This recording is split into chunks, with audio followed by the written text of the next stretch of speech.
ഒരിക്കലൊരു പ്രൊഫസർ ക്ലാസ്സിലെത്തി വിദ്യാർത്ഥികളോട് ഉടനെ തന്നെ ഒരു പരീക്ഷ എഴുതുവാൻ തയ്യാറായിക്കൊള്ളാൻ പറഞ്ഞു. അപ്രതീക്ഷിതമായി പരീക്ഷ എന്ന് കേട്ടപ്പോൾ അവരൊന്ന് അമ്പരന്നു. പ്രൊഫസർ പരീക്ഷാ പേപ്പറുകൾ വിതരണം ചെയ്യാൻ ആരംഭിച്ചു. ആ ചോദ്യപേപ്പറിന്റെ മധ്യത്തിലായി ഒരു കറുത്ത അടയാളമല്ലാതെ മറ്റൊന്നും ഉണ്ടായിരുന്നില്ല. എന്തു ചെയ്യണമെന്നറിയാതെ നിൽക്കുന്ന കുട്ടികളോട് പ്രൊഫസർ പറഞ്ഞു, നിങ്ങൾ ചോദ്യപേപ്പറിൽ എന്തു കാണുന്നുവോ അതിനെക്കുറിച്ച് എഴുതുക.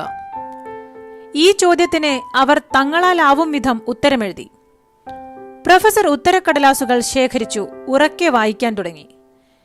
എല്ലാ കുട്ടികളും ആ കറുത്ത അടയാളത്തെക്കുറിച്ചാണ് എഴുതിയത്. അതിന്റെ വലുപ്പം, സ്ഥാനം, ആകൃതി എന്നിവയെക്കുറിച്ചെല്ലാം അവർ നീട്ടി എഴുതിയിരുന്നു. എല്ലാ ഉത്തരക്കടലാസും വായിച്ചു കഴിഞ്ഞപ്പോൾ ക്ലാസ് നിശബ്ദമായിരുന്നു. പിന്നീട് പ്രൊഫസർ പരീക്ഷയെക്കുറിച്ച് വിശദീകരിക്കാൻ ആരംഭിച്ചു. അദ്ദേഹം പറഞ്ഞു, ഈ ഉത്തരങ്ങളുടെ അടിസ്ഥാനത്തിൽ നിങ്ങളെ ഞാൻ ഗ്രേഡ് ചെയ്യുന്നില്ല, മറിച്ച് എല്ലാവർക്കും ചിന്തിക്കാനുള്ള ഒരു അവസരം തരികയാണ്. നിങ്ങളെല്ലാവരും ഇതിലെ കറുത്ത പാടിനെ കുറിച്ചാണ് എഴുതിയത്. ആരും വെളുത്ത കടലാസിനെക്കുറിച്ച് ഒരു വാക്കുപോലും പറഞ്ഞില്ല. നമ്മുടെ ജീവിതത്തിലും ഇതുതന്നെയാണ് സംഭവിക്കുന്നത്.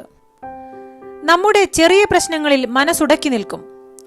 ആരോഗ്യ പ്രശ്നങ്ങൾ, സാമ്പത്തിക ബുദ്ധിമുട്ടുകൾ, കുടുംബ ബന്ധങ്ങളിലുണ്ടാകുന്ന ചെറിയ വിള്ളലുകൾ, കൂട്ടുകാരുമായുള്ള പ്രശ്നങ്ങൾ തുടങ്ങിയ അനവധി കാര്യങ്ങൾ. ഈ പ്രശ്നങ്ങളിലേക്ക് മാത്രം ശ്രദ്ധയൂന്നുന്ന നമ്മൾ നമുക്ക് കിട്ടിയിരിക്കുന്ന മറ്റ് നിരവധി കഴിവുകളും അനുഗ്രഹങ്ങളും കാണാതെ പോകുന്നു. ഈ കറുത്ത പാട് കണ്ണിനെ പലപ്പോഴും മലീനസമാക്കുന്നു. ഈ പാടുകളിൽ നിന്ന് കണ്ണെടുത്തു നോക്കൂ, ജീവിതം കൂടുതൽ ആസ്വാദ്യമാക്കാം, പ്രൊഫസർ പറഞ്ഞവസാനിപ്പിച്ചു. ജീവിതത്തിൽ പ്രശ്നങ്ങൾ വരുമ്പോൾ ഈ കഥ നമുക്കും ഓർക്കാം. നമ്മളിലെ നന്മകളെ തിരിച്ചറിഞ്ഞുകൊണ്ട്, കഴിവുകളെ പരിപോഷിപ്പിച്ചുകൊണ്ട് ഓരോ നിമിഷവും ആസ്വദിച്ച് ജീവിക്കാം. ശുഭദിനം.